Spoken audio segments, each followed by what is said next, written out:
All right, sports fans, how's everybody out there doing? William Martin coming at you one more time here on YouTube with another edition of the 300 Pounds of Sports Knowledge Podcast. I will be joined by my tag team partner on this in a couple of moments as it is time to talk a little NBA playoff talk this evening. You look at it right now, and the first round of the playoffs, it's just been sensational. Okay, the first round just officially wrapped up on today, and it's one of those where I look at it and I just say, "Wow!" It started with 16, we're down to 8, and of course now after the second round, only 4 teams will advance to the respective conference finals, and right on cue. I have the privilege this evening of being joined by the one and only Ernest Dancy. Ernest, how are you doing? Hey, what's going on, Will? I am doing well and I am ready to roll. I don't know about you, but there were a lot of things that stood out to me from round one of these NBA playoffs. You think about it, the emergence of Ant Edwards, even though it really shouldn't be a surprise, but I think the surprising part for some people was the ease that the Timberwolves got the Phoenix Suns up out of the playoffs. You think about what happened with the Lakers losing to the Nuggets, and of course Darvin Ham unfortunately lost his job as the Lakers head coach. The same old song for the Clippers, as they were done in by injuries. The same old song for the Milwaukee Bucks, as they were done in by injuries. And honestly, you could make a case and say the same old song about the Philadelphia 76ers, as they were also done in by injuries. But for you, what stood out the most? Well, I would say Phoenix, their lack of ability to even slow down not just Anthony Edwards, but the Timberwolves as a whole. I think Mhm. Ant-Man actually said it best when he was at the podium and he was asked about KD. He was saying, "Hey, KD was phenomenal. I did my thing, just like KD did. I think that KD's performance was extraordinary. He did what KD does. My team just outplayed his team. So not only did Anthony Edwards show that he arrived, right? But Phoenix, the supporting cast, and I'm including Devin Booker and Bradley Beal in that supporting cast, because how many times are we going to see Devin Booker, whose game I admire and I think is phenomenal, right? How many times are we going to see him come up short when going up against another phenomenal guard on the opposing team? It happened against Luka, and now it happened against Anthony Edwards. You know what I'm saying? Kevin Durant should not have even had to guard Anthony Edwards. That was Devin Booker's job. And then we're not even going to talk about Bradley Beal, who seemed to have brought Washington Wizards ineptitude to Phoenix in the Valley of the Suns. You know what I mean? So all of that combined is what I guess it's just been a perfect storm, has helped propel Anthony Edwards. So not just his game, which is going to another level, but Phoenix's inability to compete at a high level overall. So that's what I was most surprised about, how Phoenix literally just flamed out. Yeah, I mean, I look at it, it's one of those where if you had told some people that the Suns would have lost in round one, they might have been like, okay, but in the fashion that they did. And I've talked about this in the past with Jimmy Butler when it comes to the postseason. Jimmy Butler just punks people and takes their lunch money. That's what Yes. Ant Edwards did to the Phoenix Suns, in round number one. And getting back to Brad Beal, I talked about it, last week after the Suns were eliminated. I said, hey, Brad Beal was a guy who was a big fish in a small pond. I know Yep. theoretically Washington, D.C. is a big media market, but at the end of the day, who really expects anything out of the Wizards? If the Wizards get to the playoffs, it's kind of like, Okay, fine, because nothing was expected. Now, these guys, they're being put in a pressure cooker, so to speak, because Yes. okay, everybody wants to smoke as far as like, let's build a super team. Let me play with this guy. Let me play with that guy. Guess what? When the lights are on you in May and June in the playoffs, you better deliver. Okay, this is Yep. What are you going to do when you're on that stage? You better bingo. not catch stage fright. Bingo. And that's basically what happened. It's a different animal. So I look at it like this, and I talked about this. It didn't work out for KD, with the super team with the Nets. First, it was KD, Kyrie, and James Harden. Then, of course, James Harden really didn't want to play with Kyrie, so then it ended up Hmm. being, KD, Kyrie, and Ben Simmons. And of course, Ben Simmons is just collecting the check, so that didn't work out. And now, KD's trying it with the Suns, and honestly, it's one of those. I feel like I really hope that these guys stop this notion of like the AAU type thing as far as like trying to put a super team together because it's I basically like agree. it's like we just taking it to the playground and it's just like okay, whoever the first two guys to make the free throws, okay, boom, pick your squad. I got this one, I got that one. I'm like, no, no, no, no, no. Let's go back to building a team, and hopefully, this can put an end to that. Yep. Hence, like we said a couple of weeks ago, the Denver Nuggets, the success of that team over a long period of time. They built up to that championship that they won. Um, and it seems as though they're on that trajectory again, unless Ant-Man has something to say about it, which he did game one with that 43 point performance. It was brilliant. He plays with force. Listen, Ant-Man, you can say with whatever analogy you want to use. He's got a dog in him, he's got grit. Ant-Man has that it factor. And I say from the it factor from the standpoint, he hates to lose more than he enjoys winning. Because if you go back to last year in the first round when the Nuggets beat Minnesota in 5 games, all of those games for the most part were really close. But when Minnesota got eliminated, and Edwards went off, like, in the locker room. Now, I think he hit a wall or like he knocked the camera out or something like that. Why? Because that man wants to win. Okay. And now you're starting to see that team embody that mindset. Typically, you embody the mindset of your best player. It's Yes. transition from Carl Anthony Towns to Anthony Edwards. And I say this because Cat, as talented as he is, should be a lot better because Cat is one of those guys. Give me my 25 points, give me my 25 rebounds, give me my 25 mil. I'm good. Ant Edwards is like, nah, nah, nah, nah, nah. Ant Edwards wants to smoke and then some. And we see that. And, now this Timberwolves team is starting to embody that because they were one of the better defensive teams in the NBA this season. You know Yeah, what they I'm saying? were. And, Yep, and they it's were. like everybody's playing their role. They're healthy. I did pick Denver to win this series, and I'm going to stick with that pick. But you look at it so far, they've got multiple bodies. Me and Minnesota to throw at the Joker. Hmm. That's very important. And then on top of that, Denver, as good as they are, they don't have anybody that's going to stop Ant Edwards. So if you're Denver, what you got to say is, well, are we just going to let Ant Edwards go off and stop everybody else? That might, that might have to be the option for them as this series goes on. But nonetheless, I've talked about this with people, and you got some cats out there that are like, well, you know what? People can want to say Anthony Edwards is a future, but he's gotta, make a deep run into the in the playoffs. And I'll tell you like And this, they would be wrong. right? They would be wrong. Yeah. Because all he just got a marquee elimination victory over a talented Phoenix Suns team. He doesn't necessarily have to even go to the Western Conference Finals to solidify his superstardom and his arrival on that level in the NBA. All he needs is great performances, and he's doing just that.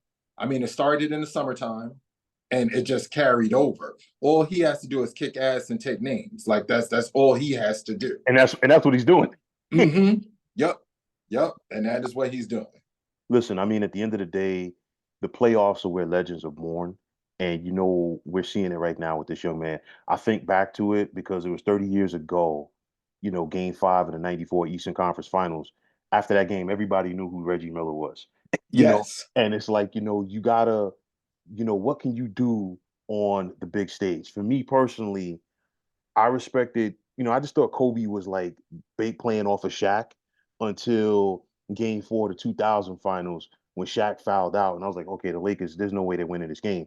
And when they went to overtime, Kobe was like, you know what? This is mine. And he took over. Yeah, this is my time. Right. You know what I'm saying? So it's just like you got to have that moment. And I think that was like the moment so far, in Ant Edwards' career. More is coming. More are coming. Because I'm like, all of the great Yes. players, they have that moment. You think about even LeBron, first time around in Cleveland, that game five against the Pistons when he took over in the fourth quarter. You know what I'm saying? Hmm. And it's like, and I think Ant Edwards is the real deal. And people, it's one of those where if they don't get on the bandwagon now, that bandwagon might be full. Yeah, yeah, most definitely. And I would also dare to say that we're going to see even more fireworks out of him in this series, a la, I believe it was the series in the bubble between Denver and Utah when it was Jamal Murray and And Donovan Donovan Mitchell. Mitchell, they were just going at it. They were going at it. Jamal Murray, even though they might not be guarding each other, we'll see Anthony Edwards on Jamal Murray more so Oh, than we'll oh, see oh, Jamal definitely, Murray definitely, on Anthony Edwards. But definitely. Jamal Murray is going to force Anthony Edwards to show us even more. And I think that the reason why Denver may still get out of this series is because Jamal Murray is going to provide some fireworks. It's only but so much Mike Conley is going to be able to do as it pertains to matching up with Jamal Murray. It's only but so much. No, listen, definitely. And Jamal Murray, he's a playoff guy. Mm-hmm. It's like some guys they know how to elevate their game in the postseason, some guys don't. But Jamal Murray is definitely, in that category. And speaking of Jamal Murray, the team that they just eliminated from the postseason, the Los Angeles Lakers, how do you feel about them moving on from Darvin Ham as their head coach? I think that they're jumping the gun, just like the Bucks first jumped the gun with Mike Budenholzer, right? And then Adrian Griffin. Fire him for what? To hire JJ Redick? It's like to hire Mike Budenholzer. I don't understand it. Unless you're going to go hire Mark Jackson or Jeff Van Gundy, I don't see why you would fire him. It wasn't his fault. All right, there's some questionable benchings toward the midway point of the season, right? But it seems like it helped to light a fire under D'Angelo Russell, at least for the regular season. When he got back into that starting lineup, he proceeded to close out the regular season, averaging about 18 points a game, shooting about 40-some% from three, right? Um, he's an even keeled guy. All they have to do, the Lakers, is actually show some consistency with their roster and with their bench. And when I say bench, I mean their coaching team. That is too much turnover. It's too much turnover. Didn't they fire Frank Vogel like a year or two after winning the championship? 2 years. That's crazy. I That doesn't think make any sense. the next head coach that the Lakers are going to hire is going to be the eighth since Phil Jackson last coached them in 2011. So we're That's the talking, last coach that they had on a consistent basis. yeah, so we're talking about in less than 15 years, okay, you're going to be on head coach number eight. And honestly, I talked about this the other day when the Lakers, made the announcement that they had moved on from Darvin Ham. First and foremost, they fired the wrong guy because Darvin Ham was not the guy to put that roster together. And for me, it's like this, okay, they started off horrendous last year, and Yep. the play-in tournament saved them. All right, and they got it going. They made that run to the Western Conference Finals, and they just figured, okay, you know what? We can just do this again. We can run it back. You can't expect to go back there and run it back against a team that just swept you in Denver with the same squad. And that is basically what the Lakers did. You look at this series just like last year. The only difference was last year, of course, the Lakers got swept. All of those games were close. Okay, it Every was game.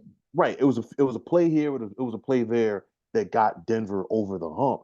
Now, the reason, like part of the reason for me, okay, you got AD and LeBron. They're going to do their thing, And but they did. right, everybody else behind them was inconsistent. You would see D'Angelo Russell have a 20-point game, then he would turn back the next game and only have nine.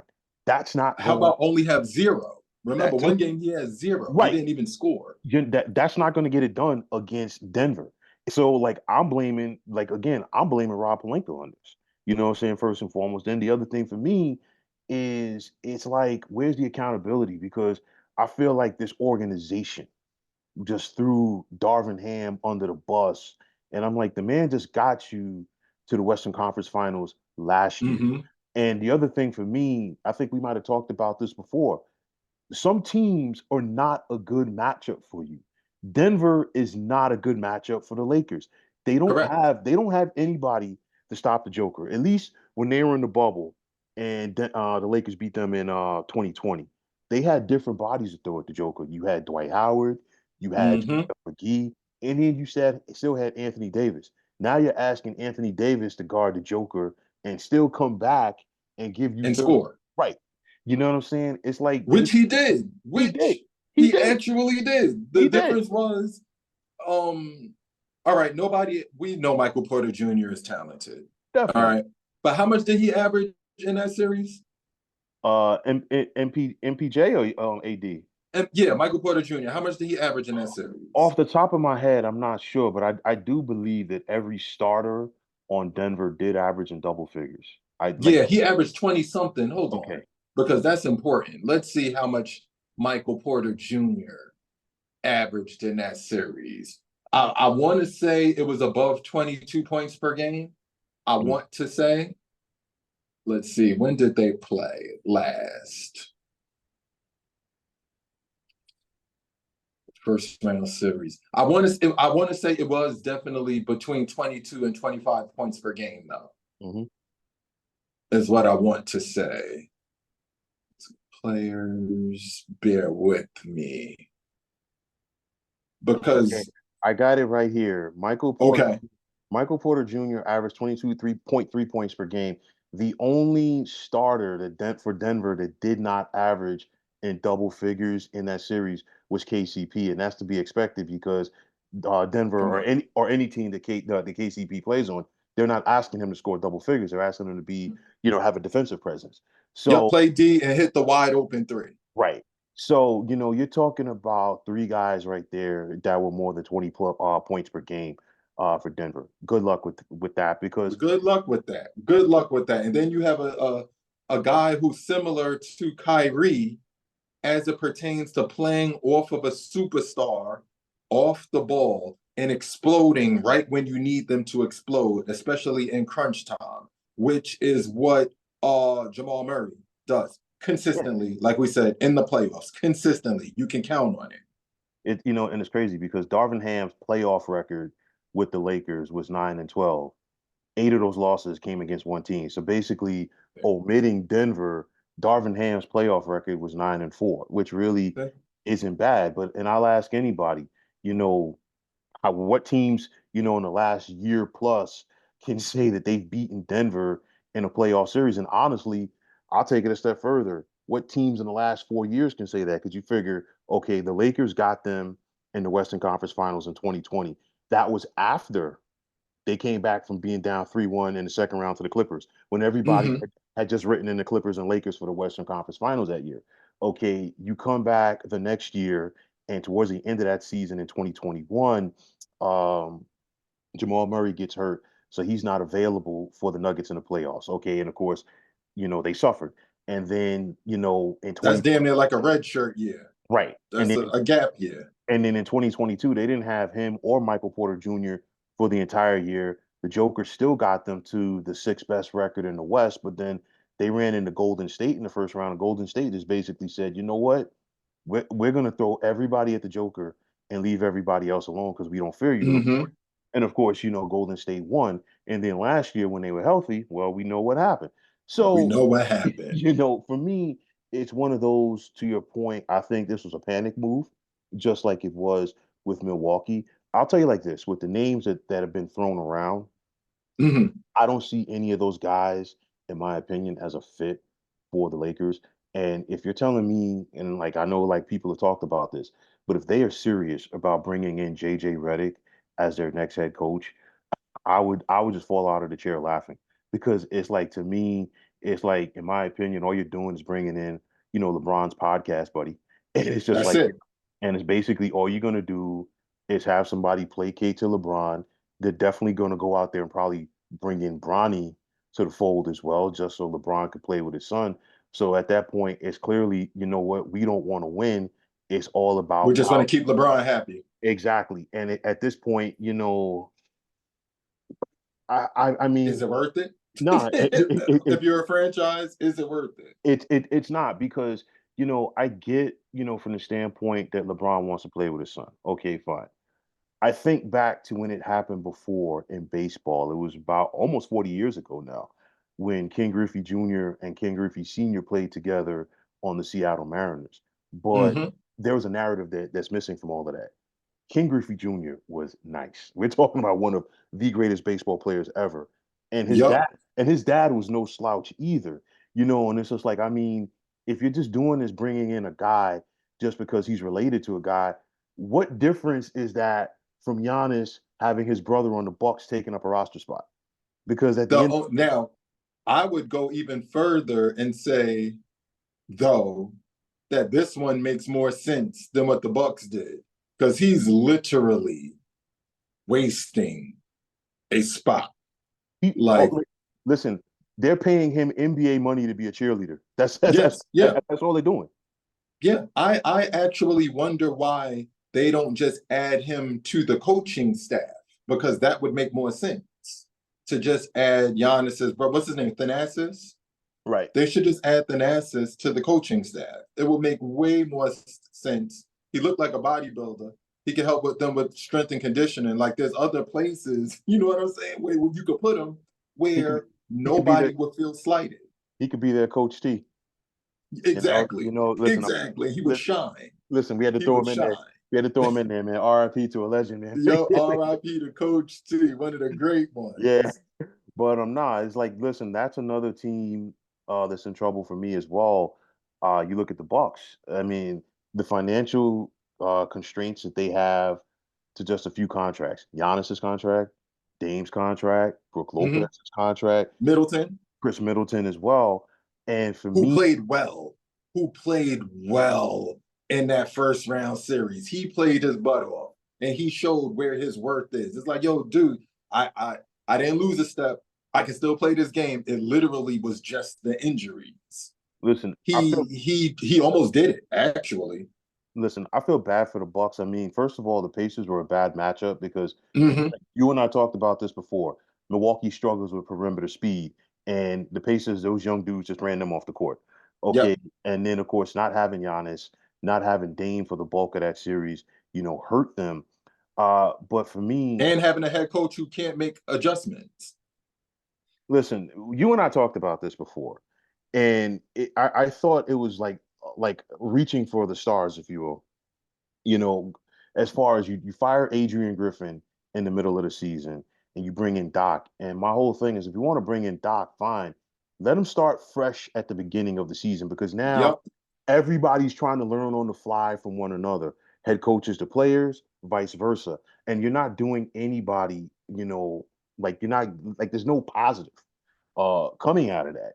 And to me, the front office needs to be blamed because what changed between the time last summer when you interviewed Adrian Griffin to the middle of the season to figure out, you know what, he's not the guy for us, in spite of the fact that they had the best record in the East and he was set to coach the Eastern Conference All Stars when you fired him. So for me, I'm like, you know what, that right there again, falls on the front office. You bring in a guy that you think, is going to be there with Giannis. He starts playing a defense that, your veteran players aren't comfortable with. They sacrificed their defense, in trading Drew Holiday for Dame. Dame gives you a more better for more scoring. high-powered offense. Right, but the thing is, Drew Holiday is a better ball handler, a better facilitator with the ball, and a better defender. And you go back to when Milwaukee won that championship in 2021 when they beat Phoenix. Okay, they used their size advantage, uh, to beat the Suns because you basically had 4 7-footers out there, and then on top of that, Mm-hmm. you had a perimeter defender in PJ Tucker, and then of course you had your ball handler and Drew Holiday. A lot of that the Bucks have gotten away from. It's unfortunate, with the injuries in the postseason the last couple of years. Middleton in Yep, 2020, 2 years in a row. Giannis last year, and now Giannis again this year. But nonetheless, I know that they're going to try to tweak, their roster. Pat Bev won't be back. I'll tell you that much. No, he won't be back. Pat Bev might not be playing in the NBA next season, period. Very true. But it's one of those where, there's going to be some tweaking done, but I'm not sure how much tweaking that they're going to be able to do with the commitment of salaries that they have to certain players. And of course, that additional apron with the salary cap that's Yeah, coming, that second apron. that is going to make a big time difference right there. So I think Milwaukee could possibly be handcuffed. Yeah, I think they have to. I literally think that they have no choice but to run it back. I think that they have no choice but to run it back. Doc will have a full year because there's no way in the world they're going to fire him. Mhm. Dame will be a little bit more comfortable. And barring injuries, and I know it's a huge if. It's a huge if. I think that they'll be better next season than they were this season. Just because simply they'll have more reps together with each other, and together they'll be trying to bounce back from what happened this season. Because the person who it really looks bad on, besides Doc Rivers, is Dame. Because Giannis already got a championship. Middleton already got a championship. And like you said, they won it with Drew Holiday. So Right. he was supposed to be the piece that puts them over, not only for this season that just ended for them, but for 2 or 3 more seasons to come, which is why Giannis's contract lines up with Damian Lillard's contract, the duration of the contracts. Dame has a lot to prove because it's like, okay, you could be a super duper star when no one expects your team to win. Can you be a super duper star when the expectations are nothing less than a championship? And that's the question that Dame is going to have to ask first himself when he looks at himself in the mirror. And then he's going to have to answer to the basketball world. Can you do it? Yeah, I think Dame needs to go back to the Dame that he was earlier in his career because some people forget Dame wasn't always the first option in Portland. Okay, things were different in those days. You had LaMarcus Aldridge in the prime of his career. You had Wes Matthews. You had Nicholas Batum. The Blazers Did had. he play any year with Brandon Roy? I think he might have, but not that much because that was when the injuries were Was really starting to really right, set in with Brandon Roy's knee, right. right? Bone on bone. Right. So it was one of those situations. Dame wasn't the first option. And I think, of course, when all of those guys left basically at the same time, of course, the big fallout was when Aldridge decided to go to the Spurs, you Yeah. know, it changed and like Dame became the number one option. I think he needs to go back to playing off of these guys. Okay. Playing off of a Giannis, Middleton and Lopez. But the other thing I think, and this is a hard ask right here, and it starts with Doc Rivers. Doc needs to change his coaching approach because you have one of the older teams in the NBA. You got Yes. to really manage their minutes during the regular season to keep them fresh for the playoffs, which means you got to go to your bench more. Okay. Yes, he does have to go to the bench more. And that's a hard ask because Doc, I know a lot of people love him. I know other people get frustrated with him in the postseason, but at the end of the day, it's time for him to make some adjustments. Easier said Mm-hmm. than done. Easier said than done. It's hard to teach an old dog new tricks. Mhm. As it pertains to the Bucks, what I think that they actually need to do is, and like you traded for him, right? Fully embrace the scorer, the scoring guard that Dame is, the score first point guard that he is, and let Giannis go back to what he was doing 3 or 4 seasons ago. Let him actually be the primary ball handler going downhill. And I'm saying this a la Denver, with Yo, Jokic being the primary ball handler and decision maker, which frees Murray up to be a deadly scorer, especially in clutch time. and it makes more, Dame can do that same thing. and it makes him more of a two guard, and and Yep. and and that's what they need.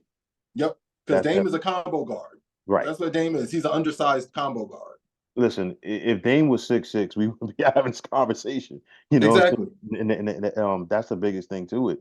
And sticking with teams that got eliminated here in round one in the East.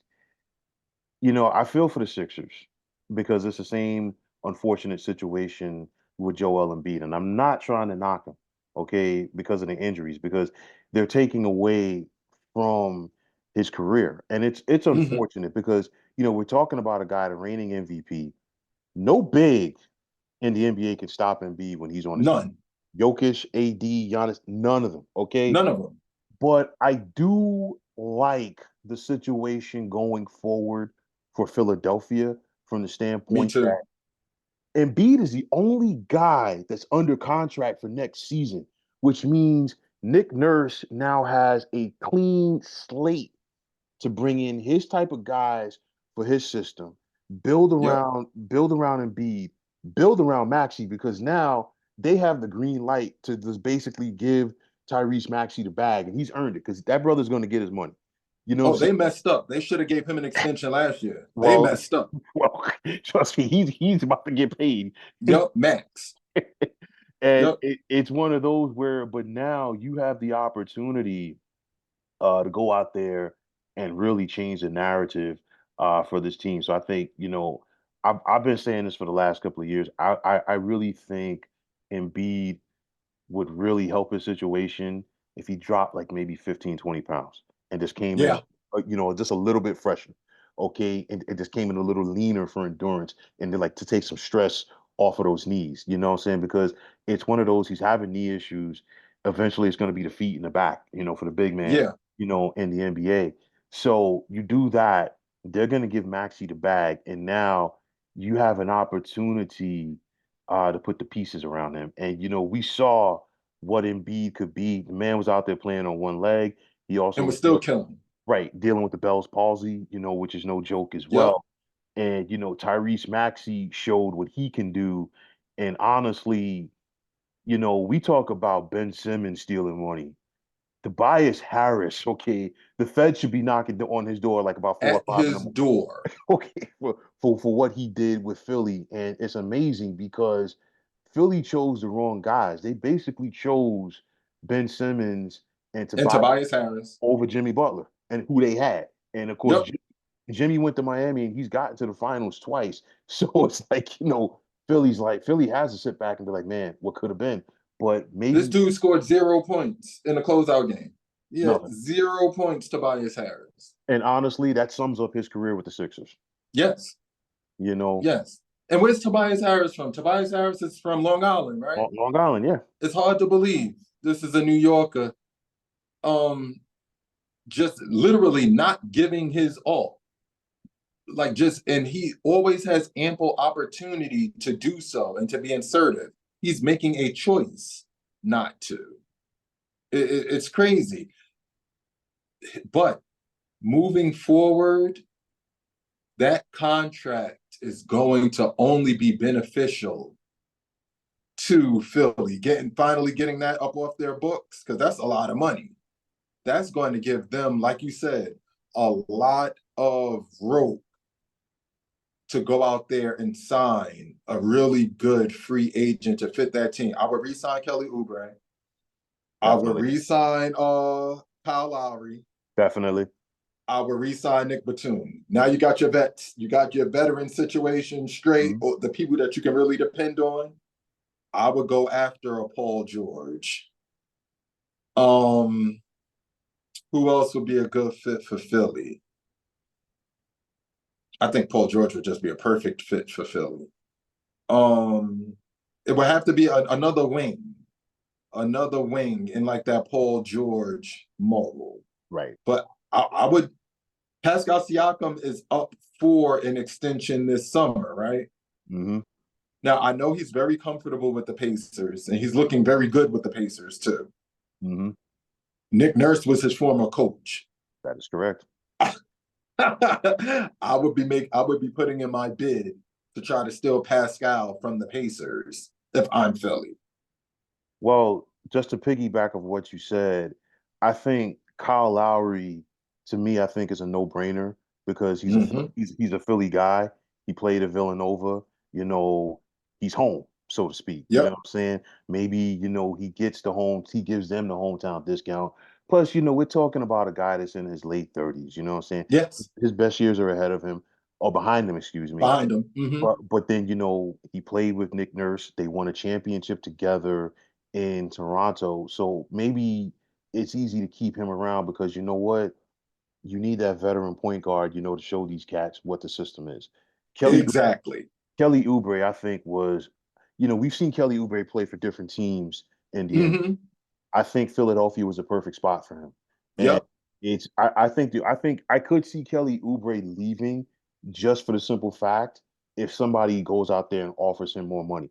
Let's say Philly Which says, will happen. Somebody is going to offer him more money. yeah, Yep. because I could see a scenario where Philly's like, you know what, they might go for like the 15 to $20 million a year range. You might have somebody out there that says, you know what, we'll give you 30, and Kelly Oubre more than likely would jump on it.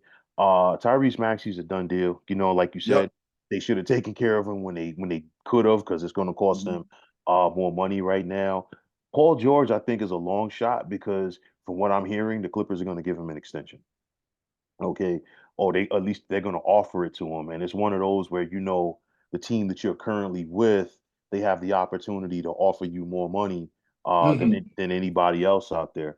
Uh Pascal Siakam, I could see that happening, maybe a sign and trade. Clearly, Philadelphia doesn't have the player assets to do that, but maybe, No, they just have the money. They'll just have the cap space. right, right. You know what I'm saying? But maybe they throw in some picks or something like that. We got to wait and see how that happens. But yeah, Philly, I think they're in a perfect spot right now, and it's so They are. unfortunate. And it's so unfortunate because I talked about this the other day when they lost to the Knicks. And the Knicks fans took over the Wells Fargo Center, and never in my life did I think we would have a situation where you had a New York Philadelphia playoff game, regardless of the sport. And we're talking about the New York fans just taking over the stadium, taking over the arena, in Philadelphia like they owned it. And of course, Josh Harris had to go out there and purchase the last 2,000 tickets that were available for To try game. to prevent that from happening again. Right. To me, it just smells of, what? The folks in Philly are tired of, what? Okay, we get to the playoffs, we get to the first round, we get to the second round, and that's it. And it's like, listen, Philadelphia is a put up or shut up town. They want to see Yep. results. And it's like, they're built on grit, they're built on toughness, they're built on doing whatever it takes. And it's like it's one of those places where when guys win there, they're revered forever. You look at Allen Iverson. AI has not played in Philly in more than 10 years. And of course, AI's prime years were 20 years ago. And that Yep. brother, that brother is still loved there. You think about He's Charles still the Barkley. most iconic Philadelphia sports figure of all time if you don't include the fictional one, Rocky. Well, to me, I think the only guys I would put ahead of him, you probably Dr. J. I'd say Dr. J. I'd say Mike Schmidt from the Phillies because people did love Mike Schmidt. Chuck Bednarik, Okay. he's a two-way player for the Eagles back in the day, and probably Reggie White. You know what I'm saying? But AI's in that mix. You know what I'm Got saying? you. Because AI kind of like him and Philly kind of bonded, because Yes. AI was a tough, gritty guy. You know what I'm saying? A 5'10" guy. They listed him at 6 feet. Of course, he wasn't. He Yeah. was not afraid to bang with the trees, and people love that. And you think back to that run that Philadelphia had in 2001 when they got to the finals. If they could have added 5,000 more seats to that arena, it still wouldn't have been enough because You're right. You're right. everybody wanted to see them play. But now it's kind of like these fans now, they want to see something because it's like, yo, they're just getting tired of like, you know what? We get to the first round, we get to the second round, all of these years with the process. The Philly fans were disrespected with that process because Yeah, it was disrespectful, they had and a they were decent cheated. right. They had a decent team before they broke it down, and they're like, okay, well, we're gonna draft these young guys, and then of course they don't play them. And Embiid was hurt. Ben Simmons was hurt. Markel Fultz was a waste of a pick, of course.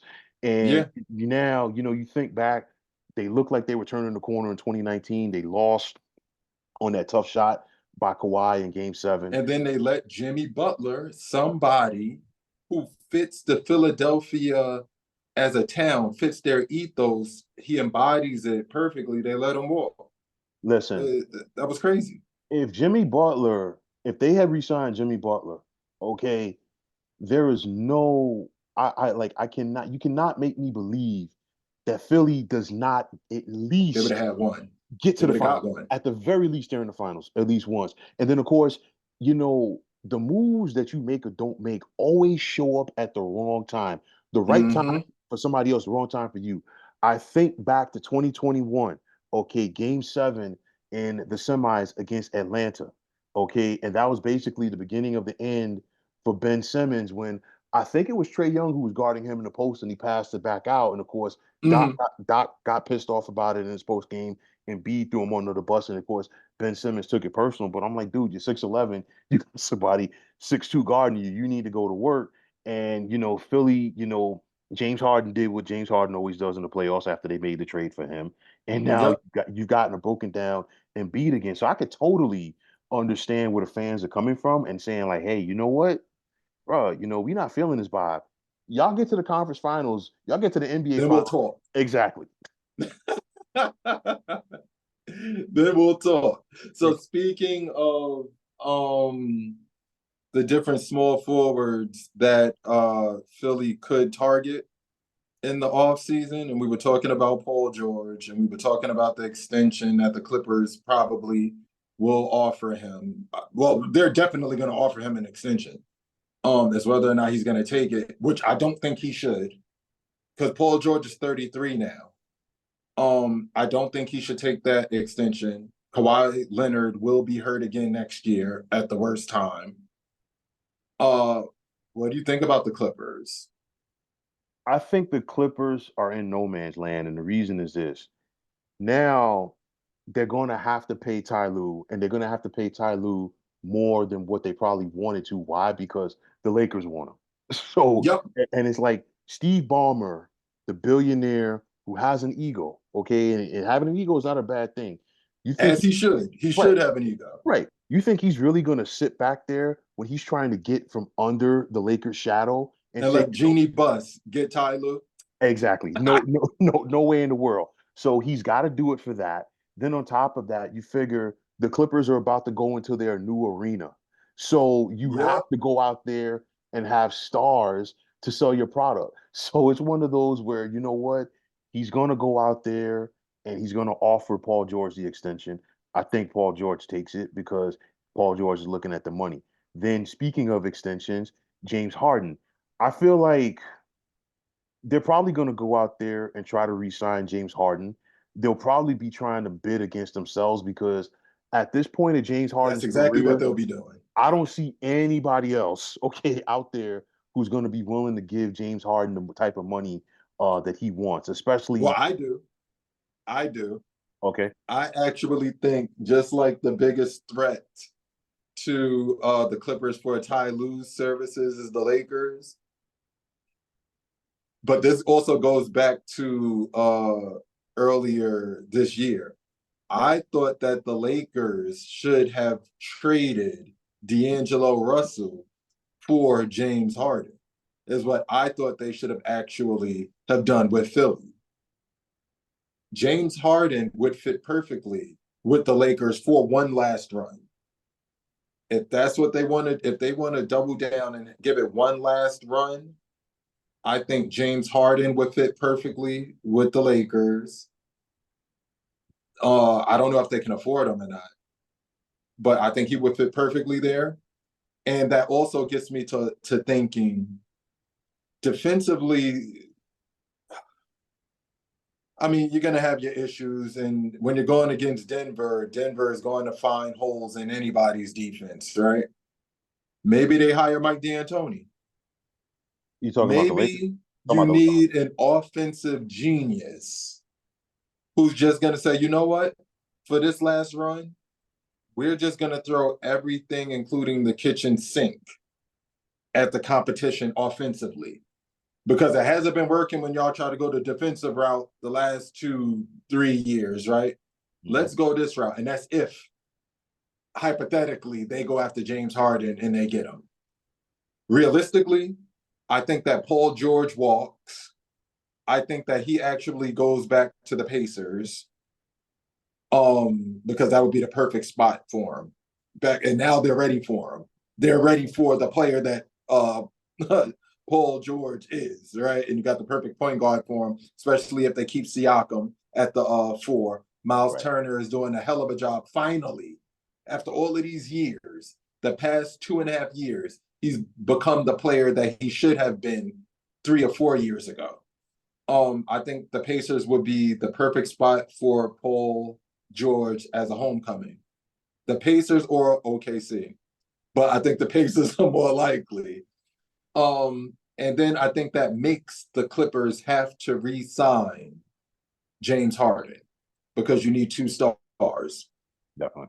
And then it will be all downhill from there for the Clippers next season. Because if you have to depend on James Harden and Kawhi to carry your franchise, you're in trouble. And Ty Lue's hair is going to go from graying to balding, like real quick I mean, he's got a little salt and pepper going on right now, right? already. But for me, I think you make an interesting aspect with James Harden going to the Lakers. I wouldn't see it working because number one, James Harden wants his bread. James Harden, I think at the Mm-hmm. end of the day, he's going to be one of those guys that is more than happy with not getting a ring as long as he gets his money. Plus, I agree. I don't see it working just for the sake of argument with James Harden going to the Lakers because you think about it. All right, James Harden disappears in the postseason, and Yes. we have enough on his resume to see that. So of course, if you're playing with LeBron, even at this advanced stage of his career, and things don't go right, of course, the first person they're going to deflect to is James Harden. James Harden doesn't want that. I think James Harden, at the end of the day, he can say what he wants. He's comfortable there. Okay. He's playing at home, in my opinion. And of course, the Clippers, want to give him his money. And he's in a scenario now where he's a free agent, so he can't come into training camp with the fat suit on. He's got to go out there and play. Paul George, that could be an interesting one right there. I think, Paul, in his heart, I think he wants to stay on the West Coast. But at the end of the day, I don't think he's going to not talk to another team if they're willing to talk turkey with him. And there are going to be some teams out there that are willing to talk turkey with Paul Yep. George. It's one of those. And what happens if, like the Indiana Pacers, what happens when it's not just the GM and the president of basketball operations that comes out to see him? What happens when it's Tyrese Halliburton also, who takes that trip to or come pitch Paul George or a on Miles, coming back home? or a Miles Turner as well, or Yep. even a Siakam. Maybe he's like, you know what, bro, if you Hey, see I'm gonna resign if you right, decide to come over here. right, and the thing is, it's like I know, like folks on the East Coast, in the New York area, they're already booking their tickets for the Eastern Conference Finals, and I'm like, listen, don't sleep on the Pacers team. I know that they're not the best defensive team, but do not sleep on them. My point is this: let's say Indiana gets past New York. Let's say Mm-hmm. let's say to make the conference finals. And it's just like, wow, now if you're the Pacers, you have another selling point, for a guy like Paul George, because it would give him the opportunity per se to have his career come full circle where it all began. Yep. You know what I'm saying? And that team was very close. They just didn't have that guy to get them over the hump against Miami. And Exactly. they were literally right there. You think about it. Paul George, Danny Granger, of course, is unfortunate how injuries took away from his Yeah. career. Roy And he Hibbert, was a pure scorer too. Yeah, David West, was another guy on Man, those. Golden State, beckoning back to Golden State's genius with Bob Myers and all of them, right?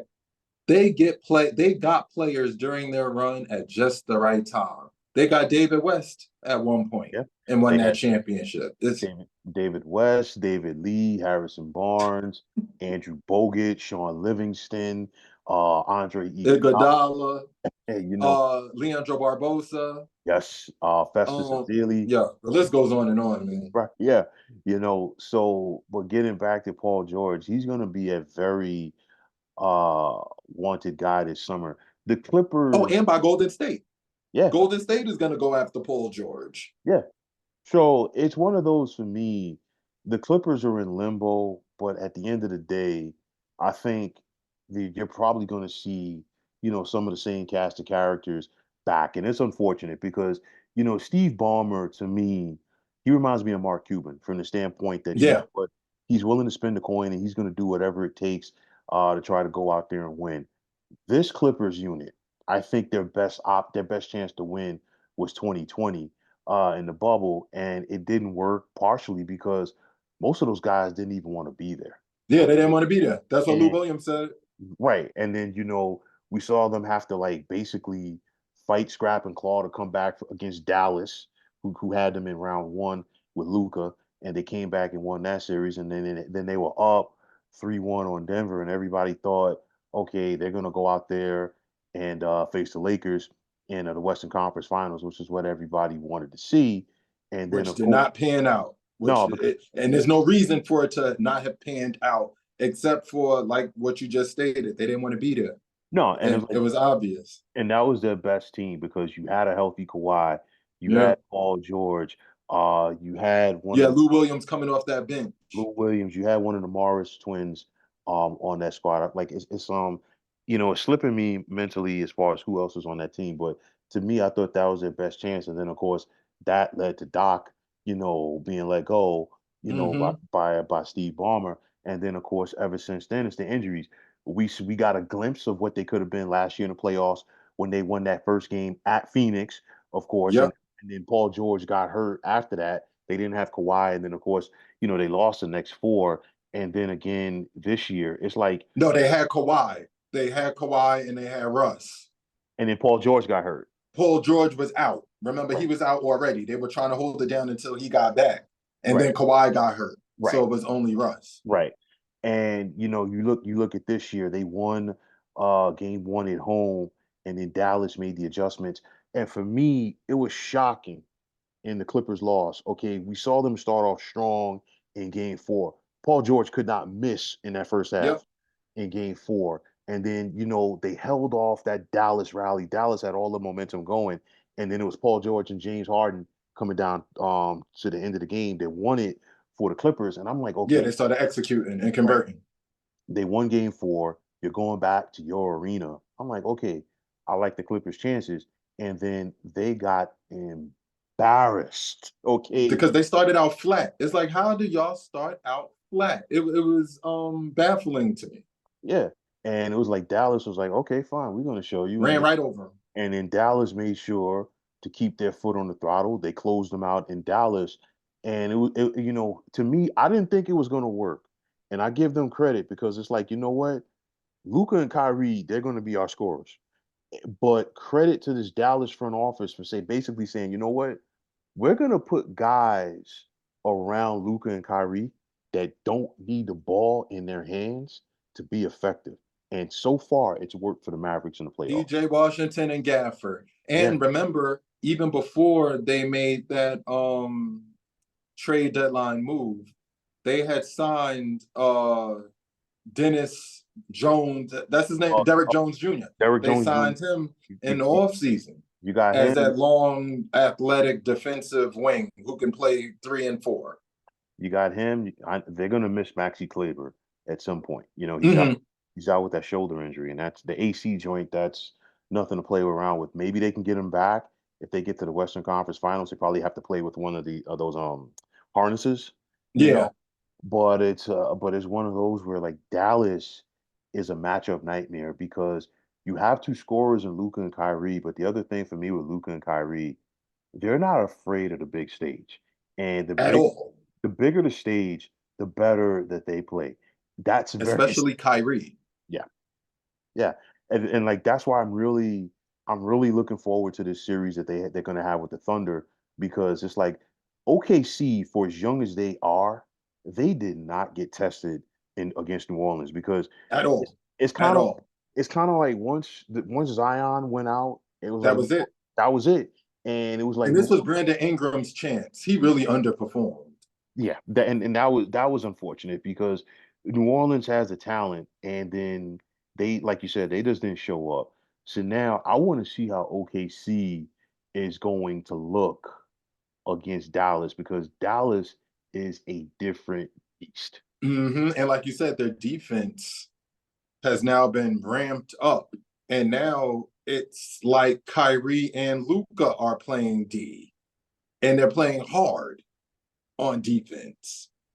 Now, it's a scary team, man. It's a scary team. And to watch Kyrie when he puts his foot on the throttle, it's just watching him is how you imagine basketball being played by an individual at the highest of levels. The things that he does, the double crossover into the sidestep, hitting the three in the corner, and one on PJ Tucker. The I think it was either the game before that or that same game, but a quarter before when he's going full speed down the right side of the court, crossover around the back, and one layup. It was full speed. Like, I don't think that people know how hard that is to do. Medium speed. Kyrie does it full speed, flawlessly, seamlessly. The shot making ability is just at an all-time high. Luka did not play efficient basketball this series. He shot under 48, 47%. Kyrie was still 50, 40, 90.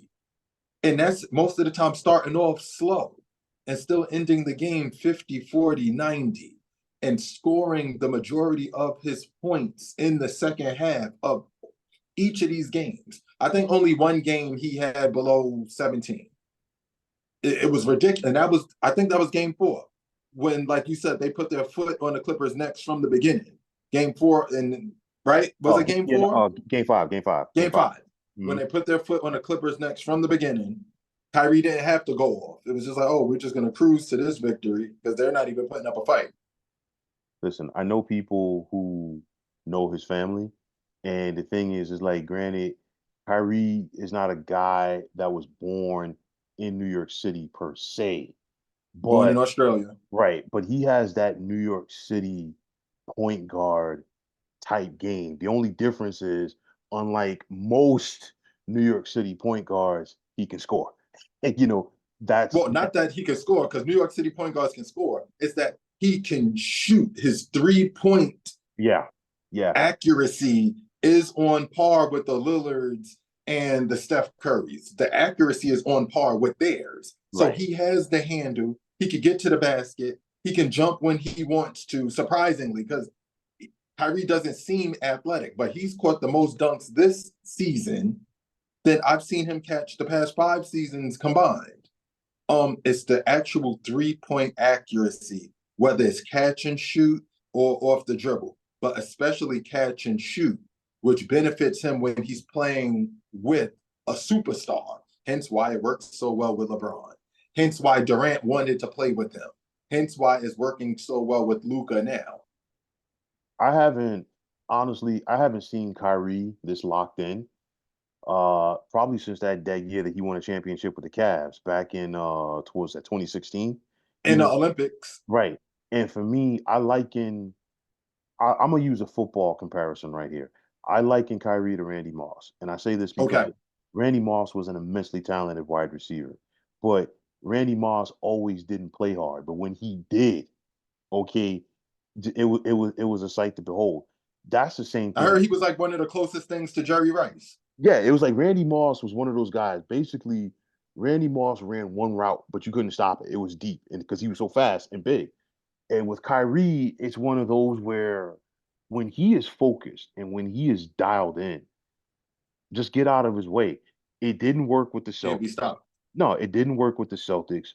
It worked in increments with the Nets. And this is one thing that often gets overlooked when you're talking about things not working out for them with the Nets. That second round series that they lost to the Bucks that year, they were up 2-0 and Kyrie got hurt in game 3. And of course, They would have won that series. definitely, and we might be talking about that whole big three a lot differently right now. But Yep. one, If James didn't pull his hamstring, yeah, big, they would have won that series, and then they would have got Kyrie back for the next series. yeah, because KD at that point by game 7, he was basically 1 on 5 out there, you know.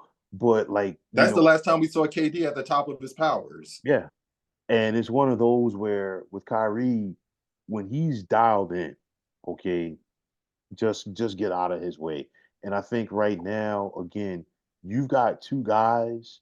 The bigger the stage, the better they play. We've seen this before from Luca. It was just what 2 years ago where they got to the Western Mm-hmm. Conference Finals, and it was one of those where Dallas, they let Jalen Brunson go, and I thought Jalen Brunson was the perfect guy to play off of Luca. because he was another ball handler, and he didn't need the ball, like he didn't need to score, like he's doing right now with the Knicks. Mm-hmm. But nonetheless, it's like now you went and got a guy who maybe theoretically isn't a point guard like Exactly. He's a like combo guard. like Jalen Brunson, but he's a guy just give him the ball and get out of his way. And I really think they're gonna be a problem for OKC. I really do, man. I think so too, because Shea and Luca will essentially cancel each other out, and then there's going to be nobody to stop Kyrie. They're going to have PJ Washington and Jalen Williams essentially canceling each other out just by committee with Gafford and with Lively. Chet Holmgren, his average will probably dip down to like 12. We'll probably average like 12 and 9 or something like that and be in foul trouble. Yeah. Uh, Giddy is not going to be a problem whatsoever. Nah, nah. Isaiah Joe will provide some sparks off the bench, Mm-hmm. but they're going to be overwhelmed by the Mavericks. And let's give Jason Kidd his props. Jason Kidd is doing one hell of a job. He really is.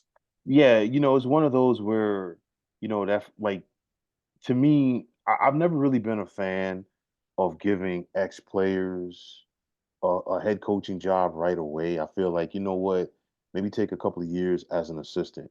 The Knicks, to me, I think they made that mistake with Derek Fisher, because, that was first Definitely with Derek Fisher. But that was Derek Fisher was not a prototypical point guard. right He was a shooting guard in a point guard's body. body. And then, Jason Kidd.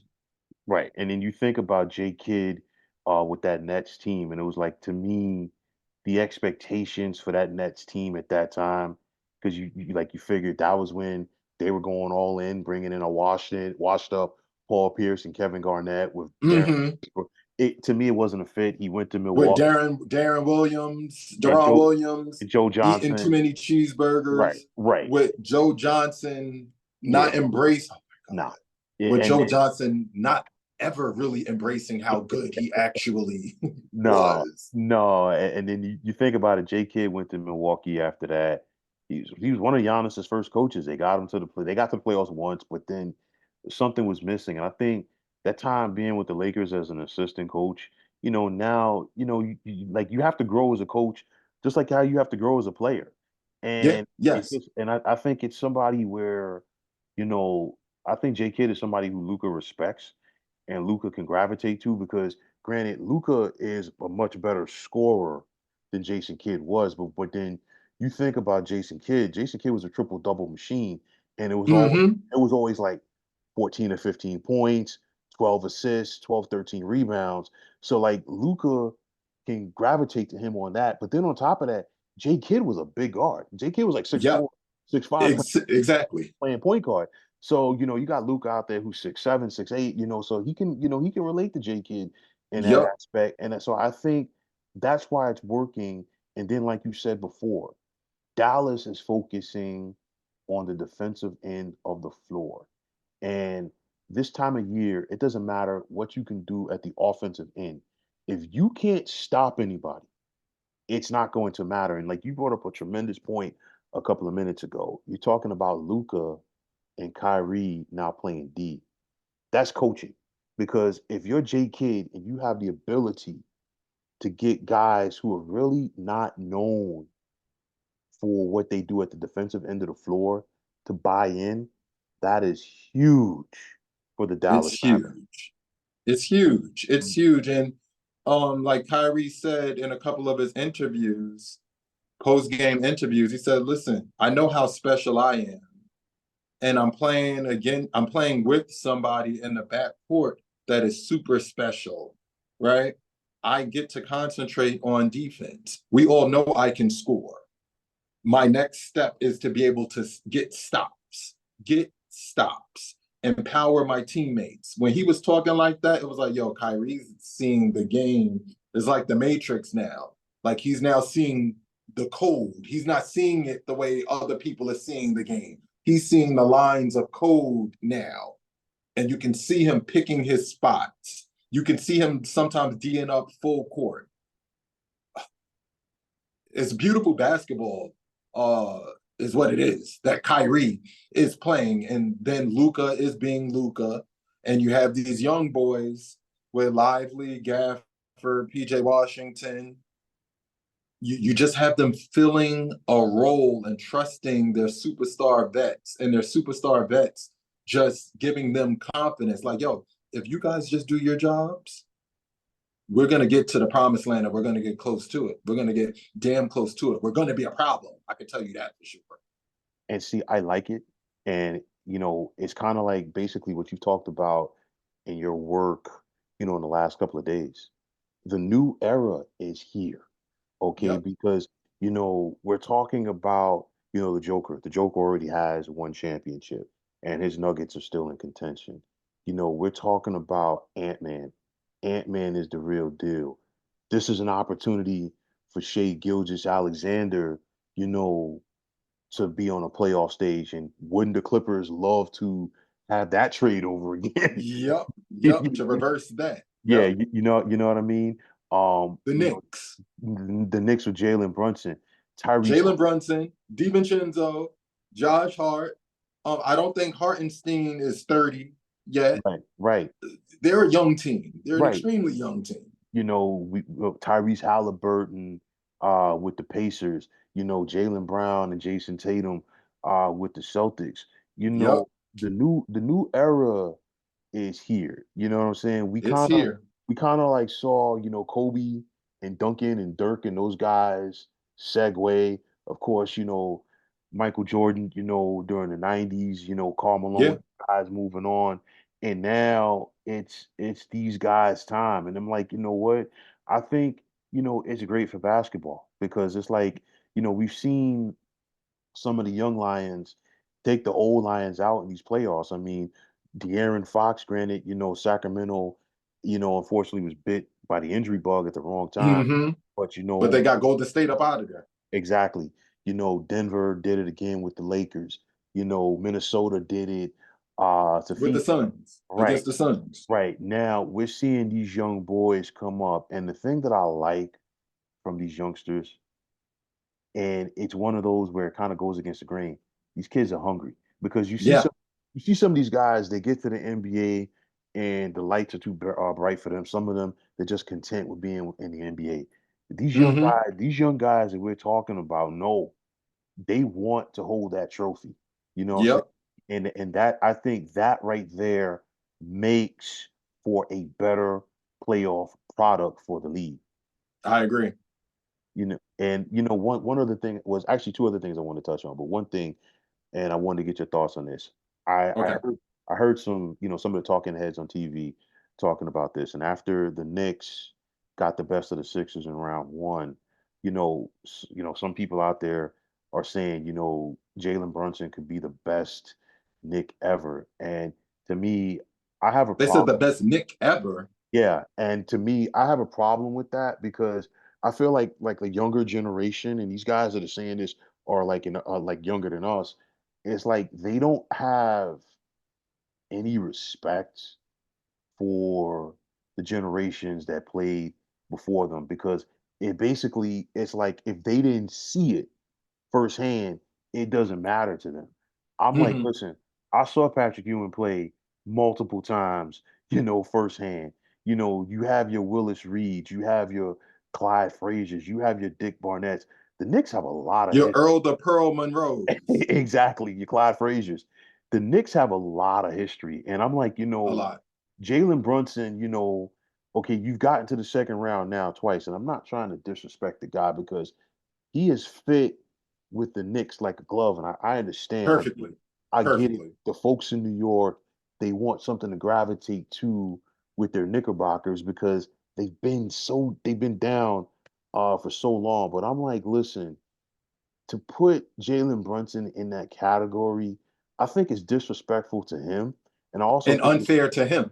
yeah, and it's disrespectful to the people that have come before him because I'm of that category. I don't care what anybody says. Patrick Ewing deserves a statue in front of Madison Square Garden. He does. I think to me, Patrick Ewing is one of the most disrespected star players Superstars. in NBA history by his own franchise. Yeah. Okay, They because should have never let him walk. He was one no, of the players who was supposed to retire having only wore one jersey, just like Wade.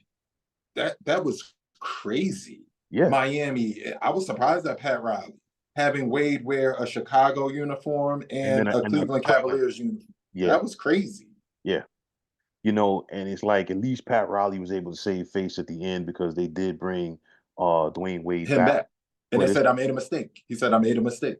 but it's just like with Patrick, it's just like to me, I think the disrespect didn't stop there. The whole thing when he was a head coach at Georgetown during the Big East tournament, of course, that's They were acting like they didn't know who he was and was not going to let him in the building, right? Because he didn't have the credentials. It's like, did you look in the rafters? I don't have no ID, but if you look up in the rafters, you'll see listen. that I used to be in this building. I said it then, and I also said it with that whole Charles Oakley incident because that Charles Oakley incident was disgusting. Ridiculous. It's one of those where no other franchise in professional sports, would treat their legends. Like that. Okay, yeah, because when you think about the Knicks of the '90s, naturally the first person that comes to your mind is gonna be Patrick Ewing. Patrick Ewing. Second has to be Charles Oakley because they were like, right there. Either Oakley or John Starks. Right. Yep. And for them, like to me, it's like the disrespect has been there. And it's like, but getting back to this, I just feel like, cats need to like pump the brakes real quick when like a guy has a couple of good seasons to say, you know what, this guy is the greatest of all time. This guy is this. And I'm like, bro, let it sit, like sit back, let it Let it marinate. simmer. Right. You know what I mean? And it's very disrespectful. I think Jalen Brunson, has found a home and I think he is a phenomenal player. But I just think, it's a little bit too early for that. Yeah. I think that what do you think they need to do with Julius Randle? This is gonna be very interesting because it's like the thing is, to me, I think right now they're playing better without Randall. You know what Mm-hmm. I'm saying? And to me, Randall is one of those guys. It didn't work out for him, of course, when he first started in the league with the Lakers. But he started to come into his own when he was with New Orleans. I think Mm-hmm. Randall is one of those guys. Randall is better when he's closer to the basket, and I think historically Randall would have benefited from playing with a point guard like a Steve Nash, like a J Kidd, like a Yeah. Magic, because he could run the Or floor. Tyrese Halliburton. Right. But the problem is like the worst thing that could happen for the Knicks when Randall is playing is if he hits a 3-point shot early, because now all of a sudden, if he hits a 3-point shot early, all of a sudden he thinks he's Glenn Rice. And Yeah. that's not who he is. Randall needs to concentrate on being closer to the basket. They're gonna like at some point they're gonna miss not having him in these Mm-hmm. play in these playoffs. It's going to catch up to them eventually. But with the Knicks as a whole, you know, I do think they could beat the Pacers in round number two. But if you told me that the Pacers would win that series, I wouldn't be surprised. To me, Jalen Brunson is going to be Jalen Brunson, but the other guys got to step up because, the Josh Harts and DiVincenzo's, they were inconsistent Mm-hmm. in that series with Philly. it's got to be a little bit different for them here in round two. Well, DiVincenzo was. Josh Hart was a little more consistent than DiVincenzo. And then of course he missed those free throws late in game five. You know, Mm-hmm. you know what I'm saying? So that was big. But like the thing is like the Knicks, the Knicks are in a good spot right now. Their fans, the Knicks fans, they're listen, they're feeling themselves right now because it's Yeah, like, yes, you big know, time. they're in the playoffs, and it's one of those where we've already seen Knicks fans, going crazy outside of Madison Square Garden after a game, after the Mm-hmm. playoff game. So if the Knicks, win this series and get to the conference finals, I'm like, they might have to shut down the streets of Midtown Manhattan for a couple of days because, They'll have a parade just for that. and listen, and you got the New York Rangers, playing well right now. They just won game one of their second round series today as well. So, I mean, I like the Knicks' chances, to advance, but I'm not gonna sit up here and say that they're gonna beat a Boston Celtics, in No, I don't. That won't happen. I do. in I do not believe. I believe even with Julius Randle, that wouldn't happen. no, and that's even, with the Celtics not having a healthy Porzingis right now, and like just Mm-hmm. to get to that, But by that time, he'll be back. yeah. And speaking of the Celtics, last but certainly not least, okay, we know now that they're going to get Cleveland. And speaking of the Porzingis injury, the fact that Orlando Cleveland series was the only one to go the distance, clearly it helps the Celtics from the standpoint Yep. that they can get rest. You're going to get closer to getting a Porzingis back, but Mm-hmm. your older players like an Al Horford, what I'm saying, they get healthy. Cleveland, like Cleveland, just they do not match up well for With me Boston at all. at all. And the thing is, it's like I watched Game Seven with Orlando and Cleveland.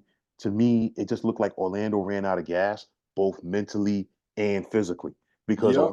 Orlando was up by like 20 in the first half, and they let that game get away from them. And it's one of those where I know Orlando's a small market team. I would love to see Orlando with that young team that they have just go all in. Maybe you make a sign and trade, bring in a guy like a Paul George, like you mentioned, or just Mm-hmm. go out there and get you that vet. Because I think that's what they're missing. Because I like Paolo Banchero's game, Me too. but they need another guy.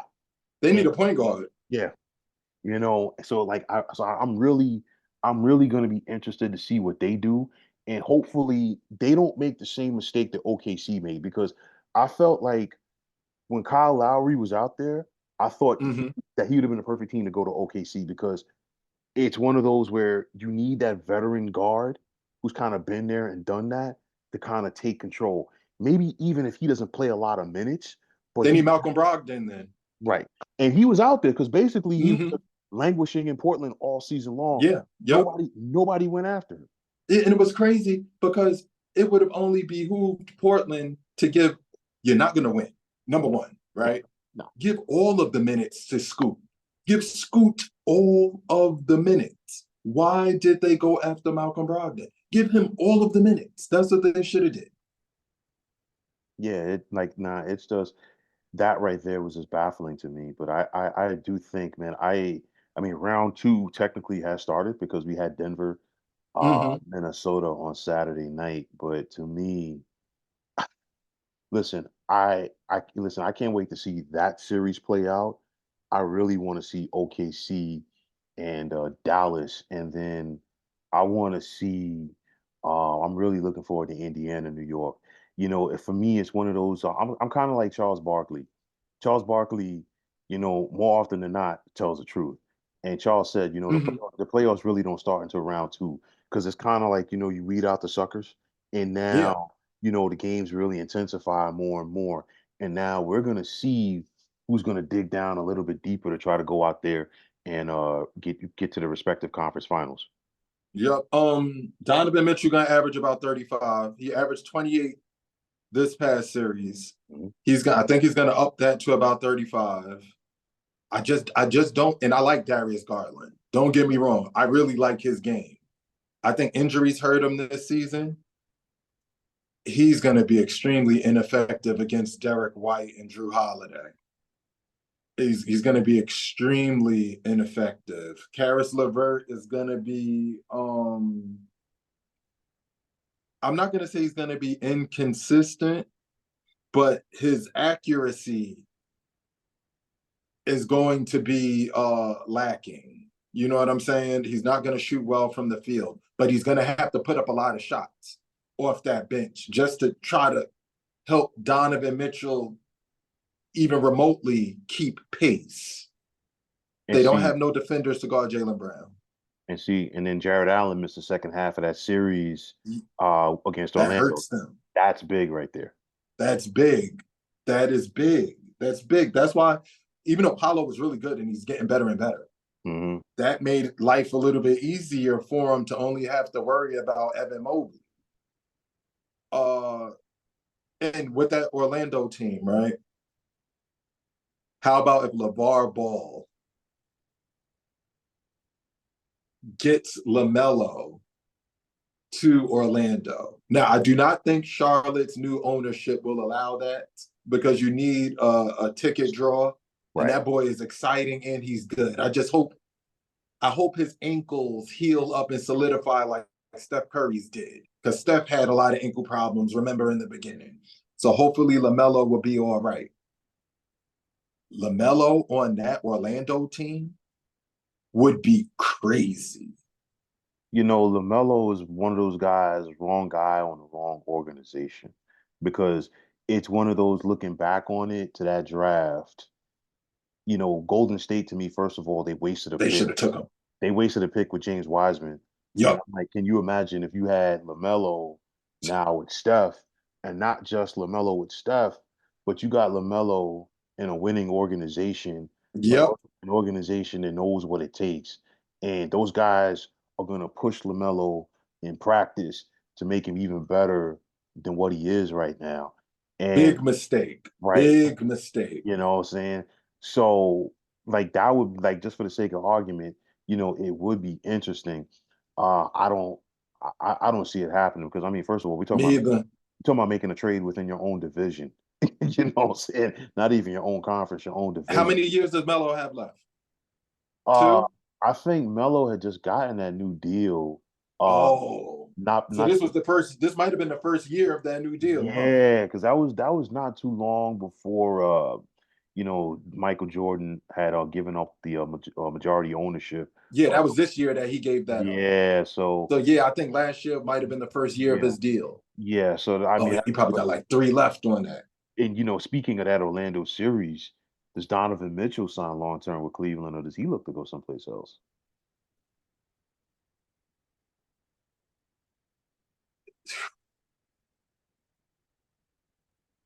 Yeah, I wouldn't be surprised.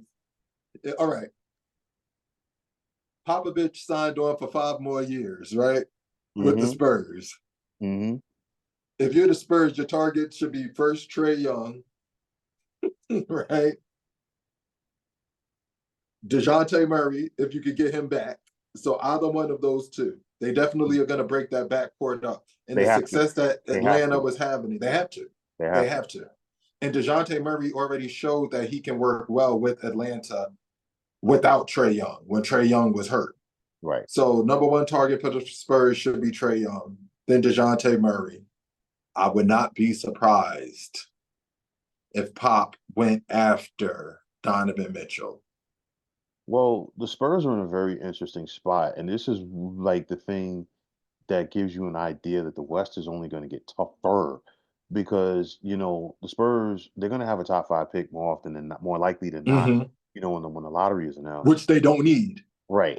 And you already got Wemby, and then they're going to have And they that got Devin Vassell. right, and then you've got Houston right there because very quietly the Rockets were at 500 this year. Okay, so you know they're literally right there on the cusp. You know, you got Another Brett. team with one hell of a coach. Yeah. So why didn't the Bucks? All right, we know what happened in Boston, right? We know what happened. Hmm. Why didn't the Bucks go after him? To me, it's one of those where I don't know if they were worried about, everything that happened in Boston. But my thing is this, just throwing that out of the window, the Nets were like very serious about bringing him in until Udoka.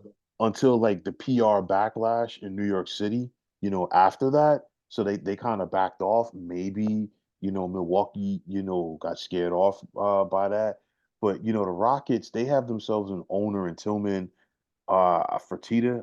Please don't hold it to me if I'm not pronouncing his last name correctly. Yeah, Tillman Fertitta. Yeah, you got it. Right, right. Listen, Tillman don't care. It's like, No, listen, he's competitive. right, He's competitive. and you get some of these billionaires. You know what? They've been accustomed to making their money by doing it their way, so they're not going to be told, okay, you can't do this, you can't do that. If they feel it's the best move for them to have success, they're going to They're do gonna it. do it. He's one of And them that will. right, you know what I mean? So it's one of those where you put Emi Udoka with that young team, and I guarantee you, the Rockets. I think the Rockets, at the very least, make the play-in tournament next year. And I will And they're say, gonna be scary in the play-in too.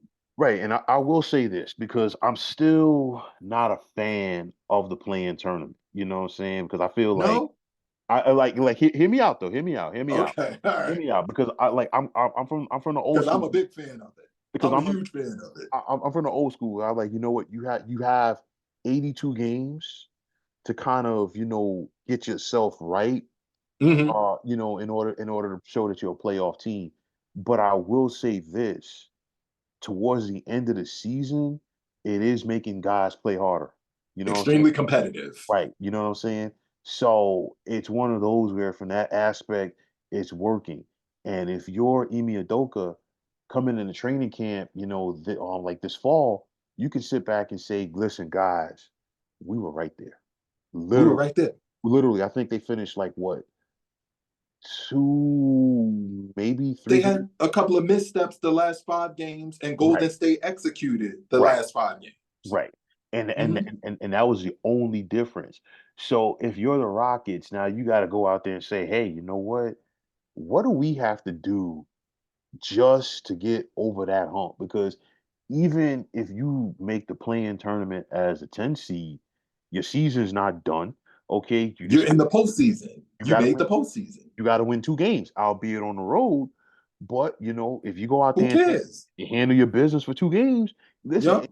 anything can happen. And I think last year was great for the play-in tournament just due to the fact that two teams from the play-in tournament made their respective conference finals, and one of them got to the NBA finals. And let's not forget, Miami at one point was up 3-0 on Boston in Yep. in round one. So it's one of those where, like, hey, anything can happen. You never know. You can catch a team when they're injured, kind of like what Miami did last year with Milwaukee in round number one. Then And when they won, didn't the Boston Miami series go 7? it went seven. It went seven last Remember, Jayson Tatum sprained his ankle the first minute. the first minute of game seven. So First it's like, minute. yeah, you know what I'm saying? So it's like, listen, anything, anything can happen. And it's like, it's one of those where if you want to play the what if card real quick, what, like Miami was in the play-in again this year. What if Jimmy doesn't get hurt? you know, we're having a Boston big would have went out again. They would have took Boston out one more time. What if Jimmy didn't get hurt? I know what ifs, right? What if Jimmy didn't get hurt, right? But let's suppose, all right, Jimmy got hurt.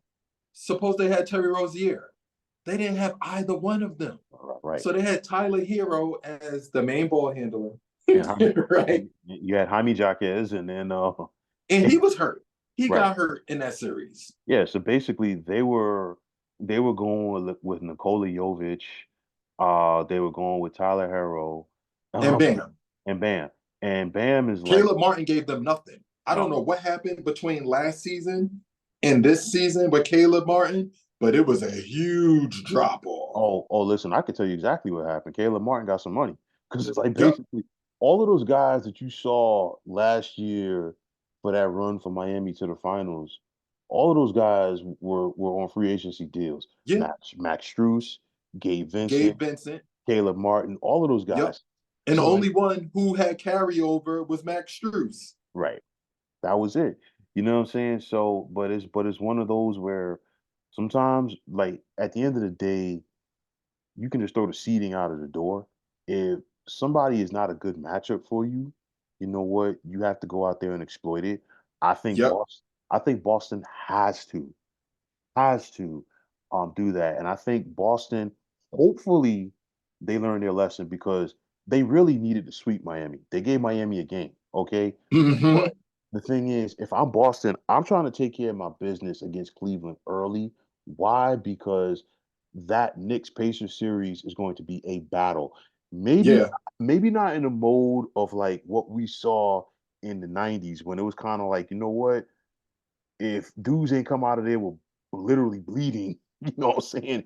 It wasn't a playoff series, but nonetheless, it's gonna be a battle. So if I'm Boston, I'm trying to go out there and take care of I'm sorry, Cleveland, As quickly as possible. right, and just let those dudes slug it out. So this way, if you're Boston, you could be fresh for the conference finals. And they're gonna need a fresh Al Horford. So you're absolutely correct. They have to take care of business. You're Mhm. gonna need a fresh Al Horford for the next round because you don't know how long it's gonna take Porzingis to get back to the level he was playing at. Well, to me, listen, I 100% agree with you, and I think right now, what is going to help Boston, this is where getting a Drew Holiday comes into play, Yep. because you know what, he's a ball handler, he's a floor general, and he is a leader, and Yes. and that's something that they need because when they traded Marcus Smart was the heart and soul of that team. Okay. Hmm. But now you bring in a But he Drew was not a playmaker. he was not a playmaker. But you bring in a Drew Holiday. Drew Holiday's a leader. And he's Yep. also another ball handler. And of course, in those last 4 to 5 minutes of a game, that's when you need that experience. That's when you need that leadership to step up. And then on top of that, Drew Holiday can make plays for you at the defensive end of the floor. Yep. Point of attack defense. That is going to be key. And see, Uh, they have two of them, him and Derek White. yes. Both of them excel in that capacity. Yeah. So this is why I think it's going to be very key for them coming down the stretch. Oh, and not for nothing, an under the radar extension. That guy Pritchard plays well off the bench. Yeah. Yeah. He's Yep, Listen, he plays really well off the bench. I always liked Peyton Pritchard's game and going back to college when he played at Oregon. And I think right Okay. right there, he's a prime example of what can happen if you play in a system, in the same system for multiple years at the college level. Dana Altman is a darn good coach at Oregon. And of course, prior to that, Dana Altman was at Creighton for a couple of years. And when Okay. when you're a mid-major school, you rely on your system more because you're not getting those one and done guys. Yeah, you're not getting those blue chippers. Right. And then you had a Brad, and you still have a Brad Stevens who's running the front office, for the Celtics. He's a But better front office guy than he was a coach. oh, definitely. I think he was. I think he is. And to me, I think what hurt Brad Stevens as a coach is kind of like what's hurting Quinn Snyder as a coach in the NBA. They're college coaches at heart that are trying to win in the NBA or coaching wise with a college system. And it's one of those where like you're relying on your perimeter guys and your perimeter play. It looks nice, in the regular season, but it's only going to take you so far in the playoffs. That's why Utah, when Snyder was there, they ran into trouble a lot in the playoffs because you relied on the perimeter with your Bogdanoviches and Donovan Mitchell and guys like that. But now, it's more of a half court game, getting to the basket and things like that in the NBA. That's what changes it. But getting back to what you're saying, I do think Brad Stevens is better as a front office guy, in comparison to a head coach. And the thing was, getting Porzingis was huge because just for the sake of argument, that puts Al Horford on the bench now. That makes your Yep, bench better, and that makes your bench better. exactly. Automatically. Hmm. Automatically. Hmm. Automatically. And it So prolongs Al Horford's career. big time, big time, and it's one of those where I know earlier in his career, Al Horford had a lot of success in Atlanta. I know they made Atlanta with Joe Johnson. They made a conference finals. It was Joe Johnson. Was Kyle Korver on that team, I do believe. Kyle Korver was there. Smith was there. And then I like the guard. Oh my gosh, his name. Oh, Jeff Teague. Jeff Teague. Yep. Jeff Teague.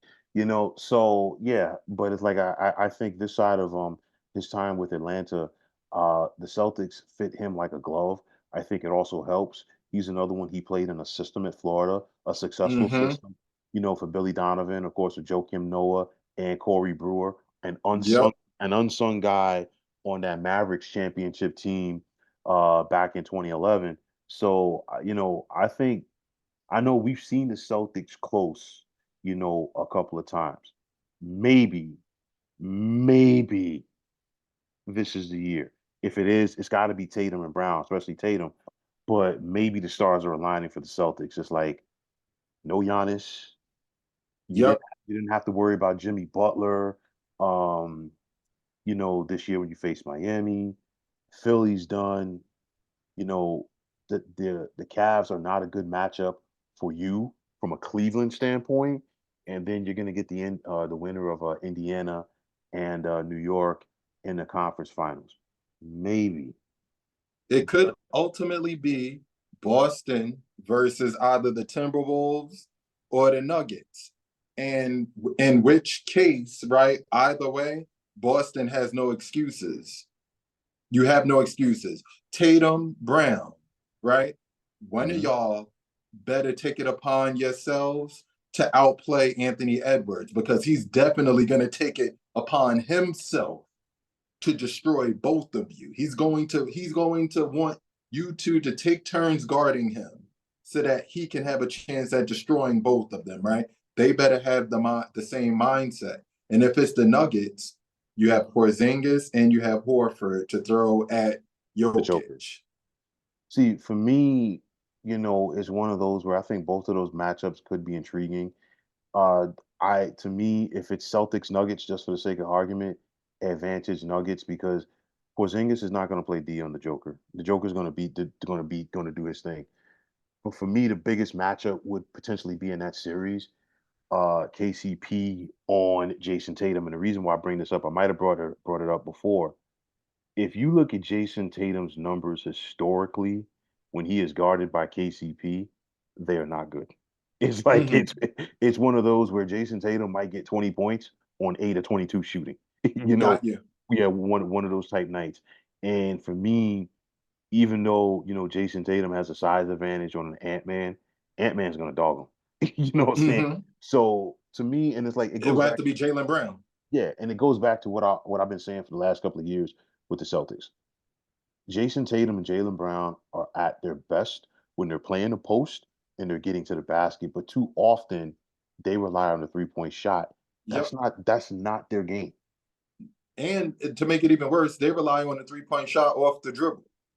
No. And it's like, dude, that's not what it's about, man. I'm like, listen, if you got a wide open shot, maybe you could step into a three. Okay, fine, I'll grant you that. But I'm like, dude, if you got to put in that much work to take a three-point shot, that's Maybe not you shouldn't be taking it. exactly that's not efficient. You know what I'm saying? Mm-hmm. So, Yep. but yeah, but I mean, at the end of the day, I'm looking forward to round number two, man. Mm-hmm. Really am. Yep. No, same here. Same here. It's exciting and only going to get more and more intriguing Yeah, as we go definitely, through these rounds. definitely, man.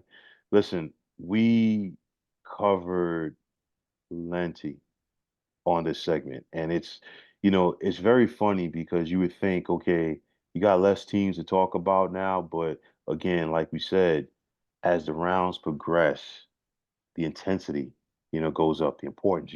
Or like any adjective that you can use to describe it, it goes up. So I think with that said, we there's a lot to cover, and I think Yeah. when this round is over, we're gonna have a lot to sit back and talk about. And Wow, digest and right? then Did you see talk what this? about. Did you see what this guy did? Why didn't this coach make these adjustments? The injury factor as well, because some Exactly. so there's a lot, to like, open up on that, man. But nonetheless, man, Exactly. we're Oh, one another thing that we're going to have to pay attention to though, and you reminded me just when you spoke about the moves that the coaches are going to make, right? And injuries. one thing about Indiana's offense, right? Yeah, it's powered by Tyrese Halliburton, but he's not on the ball as much as Jalen Brunson is. Tom Thibodeau is a gift and a curse for players who are emerging as stars, as Derrick Rose, right? Uh-huh.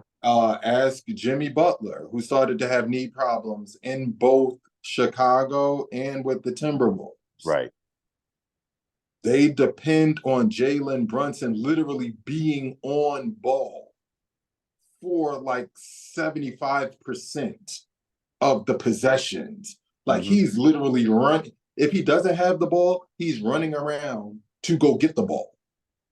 Like literally, that can play an important factor against the Indiana Pacers because no matter who you are, unless you're Allen Iverson or surprisingly Jokic, who admitted post game after their game one loss that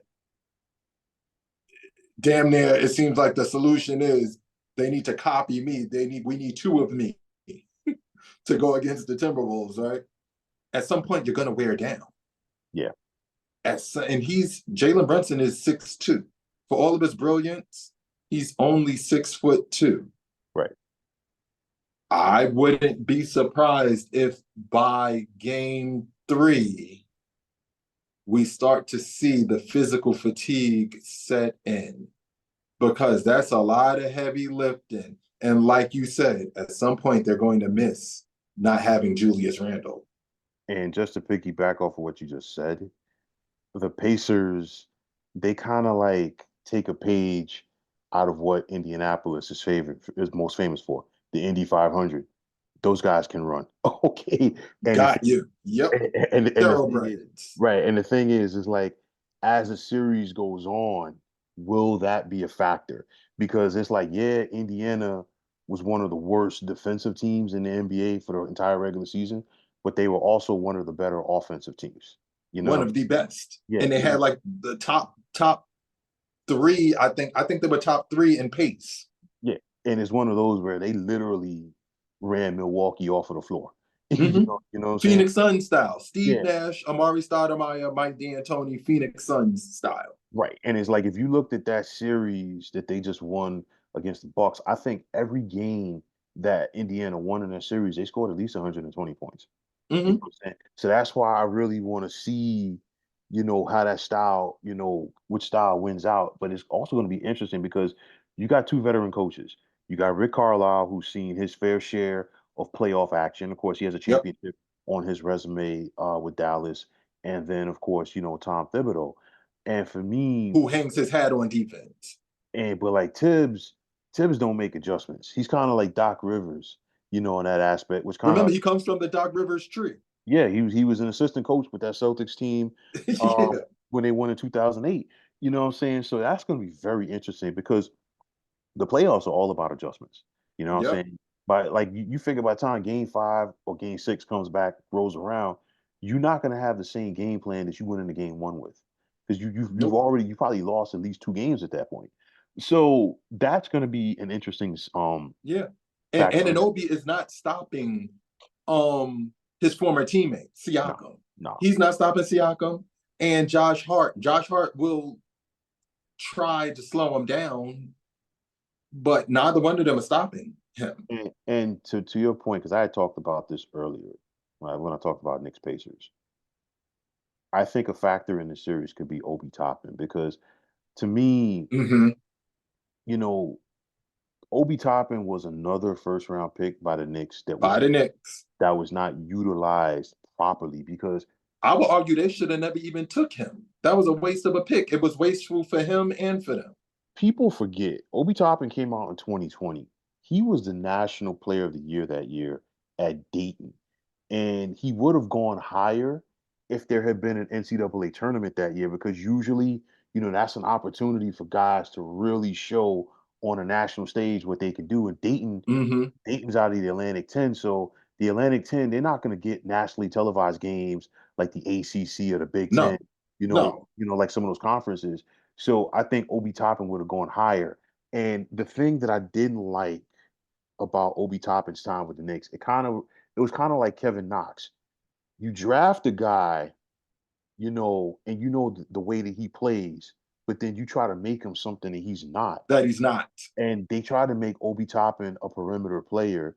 That's something that he's not. Now you get Obi Toppin in a situation, he's in a better system, a system that fits him. And then on With top a of that, pass first point guard. and that was a point that I was going to get to. A guy that can get him the ball in the open floor and let him operate. And I think if the Pacers win this series, I think Obi Toppin could be a factor. And I also think, you know what, he wants to be a factor because at the end of the It's a day, pride thing. clearly, I've never played in the NBA, but it's one of those where it's like, yo, when you get traded from a team, that basically says, you know what, they Y'all gave up. gave up on me. Exactly. Watch this.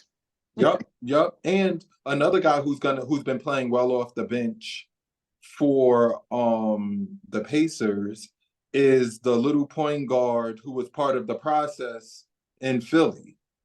Um Backup point guard. You're not mentioning, you're not referring to TJ McConnell, are you? Yep, yep, yep. You And he's at that sweet spot. He's 30 years old now. So right. he's seen a lot. He's comfortable with who he is now in the league. He's comfortable playing behind a superstar Mhm. and just providing quality minutes where one thing is for sure, I'm not going to lose the lead Right. if you hand me the lead when you go sit down. He's Listen, been playing very solid basketball for them. this right here, again, I know Madison Square Garden is going to be electric for game number one because the Knicks fans are hungry. And the Knicks fans are going to try to win the game by themselves if they had to, okay? But it's one of those, please, please do not overlook the Indiana Pacers. This series, it kind of reminds me of when the Knicks and Pacers met in '94 in the conference finals. The Knicks had beaten the Pacers the year before in 4 games Mm-hmm. in the first round, okay? And then it was kind of like the Knicks fans and the Knicks was kind of like, okay, you know what? We got past the Bulls finally, albeit no Michael Jordan. Now Yeah, we can get to the finals. And then the Indiana Pacers are like, nah. not so fast. Right. You know what I'm saying? So it's kind of like that same thing. It's just like, yo, do not overlook the Pacers team, man. Don't do it. Yep, do not do it. Yeah, man. But listen, man, this has been a tremendous run on, this segment right here. And listen, I could go on and on, as far as like, using like adjectives to describe it, but nonetheless, uh, this was tremendous. We covered a lot, and listen, like I always say, man, take this opportunity to put some stuff out there, and let everybody know where you're coming from. So my name again is Ernest Dancy. I'm from the Brothers Talking NBA Basketball podcast. I've had a great time, like always, talking shop, uh, the shop that is basketball, and I can't wait to do it again. I'm looking forward to it. Listen. I mean, trust me, we got a lot to cover. You figure this is the beginning of May, so we got a lot to cover for the next 2 months because it's not just going to stop when the finals are over because you've got the NBA draft, and then of Yep, course, you've got free agency, which usually kicks off right around the 4th of July, summer and league. yeah, and the thing that I like about free agency in the NBA is it's like, yo, the big names, they come off the board relatively quickly. And it's Yeah, just like, so yep. now you could sit back on 4th of July weekend when you're at your barbecue and you could talk with your peeps and you're like, yo, okay, this guy's going here. He's teaming up with this guy. And they traded for this guy. And I'm like, okay, you know what? Now you're kind of like, okay, training camp is right around the corner. And see, getting into that though, the one thing that I don't like is like you got some guys that are signed up to play Olympic basketball this summer. Yep, and that's where the real recruiting and deal Yeah. making is going to be taking place. And I feel like some of those guys need to be sitting back and chilling, like Kawhi. big time. Cause I'm like, bro, I'm like, listen, if you guys can make it past, Thanksgiving and not get hurt, I'm gonna be surprised. Or like talking about, yo, I need to take a couple of games off or whatever like that. So, but yeah, but like nonetheless, man, we covered a lot. There's still plenty to talk about. And like I said, man, not trying to sound like a broken record. The action is only going to intensify, man. Definitely, most definitely. And I can't wait for us to cover it. Nah, definitely, man. So that's gonna do it for this edition of the 300 Pounds of Sports Knowledge podcast. As always, thank all of you fine folks out there for tuning in. This could not have been made possible without the contributions of one Ernest Dancy. It's one of those where honestly, for me, it feels weird calling you by your full name because I've always called you this Ern. You know what I'm saying? But it's not, it's kind of like, when you introduce yourself to somebody and they're like, and then you see somebody and you're like, her? Or like, or like, listen, I go back to when my wife and I got married and like, of course, when the ceremony is being performed and like, the person who's doing the ceremony, like they're calling out, your full name and people are looking around Yeah, like, it's one of those type things. But yeah, but like, listen, this could not have been made possible without the contributions of Ernest Dancy. And if you don't see him on this channel, definitely check him out on his channel. You know what I'm saying? Brothers talking. Brothers Talking NBA Basketball podcast. You can find me there on Instagram at Ernest_Dancy, TikTok at Ernest_Dancy. So see, there you had it. Listen, you're a better plug for yourself than I am. And that's it. But like, listen, folks, if you like what you saw on this podcast, please feel free to like it, and also please feel free to subscribe not only to this channel, but also checking out Earn on the multiple platforms that he has on TikTok, on Instagram, and of course on YouTube. Also, for me, you can follow me on Twitter at 300 Pounds of Sports, and like I always say. If you follow me, it'll be my pleasure to follow you right back. Also got the sports discussion group on Facebook at the Sports Depot 365. Please check it out. It's one of the better sports debating sites going out there on social media. We cut just like on here, we cut through a lot of the garbage. It's not a narrative like where we're leaning towards a guy. It's not like where we're trying to push a narrative, nothing like that. It's just getting down to the meat and potatoes and talking sports. And that's where I've been at, on this journey for the last couple of years. I know you are doing the same thing as well. And I'm not trying to toot my own horn, but that's why it works at the end of the day. Definitely. You know, so once again, for Ernest Dancy, my name is William Martin. I'm signing off, saying thanks once again for tuning into the 300 Pounds of Sports Knowledge podcast here on YouTube. Be well, everybody.